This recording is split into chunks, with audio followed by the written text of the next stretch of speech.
Inside the nucleus there is protoplasm, which is called nucleoplasm. In the nucleoplasm, thread-like structures are present called chromatin, and they condense to form thicker thread-like structure which is called chromosome. And chromosomes are responsible for transmitting characters from parents to offspring. Okay, now you will see different cell organelles. Plastids are found in the plant cells. Plastids are of three types: chloroplast, chromoplast, and leucoplast. Chloroplast contains green pigment and helps in photosynthesis, and chromoplast imparts other than green color to fruits, flowers, and vegetables. And leucoplast helps in storage. Okay, children, they are colorless plastids and they provide space to store starch, oil, proteins, etc. Plastids are present only in plant cells. Now the next cell organelle is mitochondria. Mitochondria are powerhouse of the cell. They are either spherical or rod shaped. They help in cellular respiration and they provide energy for various activities. So they are called powerhouse of the cell. Now next cell organelle is endoplasmic reticulum. Endoplasmic reticulum is a network of tube-like structure. It is of two types: smooth endoplasmic reticulum and rough endoplasmic reticulum. Smooth endoplasmic reticulum does not contain ribosome on its surface and it helps in fat synthesis. And rough endoplasmic reticulum has ribosomes on its surface and it helps in protein synthesis. So it is endoplasmic reticulum. Now you will see, children, about the Golgi complex. Golgi complex are sac-like structures stacked one above the other. Near the nucleus you can see this is Golgi complex and it is stacked one above the other. It is stacked one above the other and it helps in processing and packaging of materials produced by the cell. Now you will see, children, that ribosomes help in protein synthesis. Ribosomes are granular structures. They are present either on the surface of endoplasmic reticulum or they are present in the cytoplasm and they help in protein synthesis. Now you will see about the vacuole.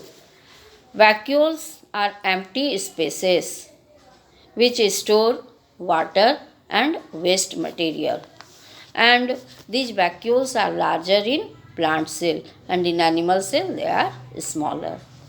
Now vacuoles help in digestion of food in amoeba. Food vacuole is present where the food is digested. Cilia and flagella are present on the cell membrane and these are small extensions which are present in some cells, and these cilia and flagella help in locomotion and it also helps in collection of food. Cilia is present in paramecium. It is numerous in number and hair-like structure, and flagella is a whip-like structure present in euglena. Okay, children, cilia are present in paramecium, which is a slipper-like structure, paramecium, and this whip-like structure is called flagella, which is present in euglena. Cilia and flagella both help in collection of food and in locomotion. Locomotion means these organisms may move from one place to another place. Why do they move? They move in search of food. So these are the cell organelles you have seen. Now you will see different levels of organization. Cells is the lowest level of organization, and many cells they are grouped together to perform a specific function. A group of cell which perform a specific function is called tissue, like nervous tissue. Similarly, many tissues are grouped together to perform a specific function. It is called organ, like kidney is an organ. And many organs are grouped together to perform a specific function, that is called organ system, like digestive system.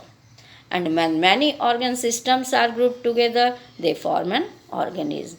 In human being, there are many organ systems. You have read, children: digestive system, respiratory system, circulatory system, nervous system, skeletal system, muscular system, integumentary system, and endocrine system. These two systems are new for you: endocrine system and integumentary system.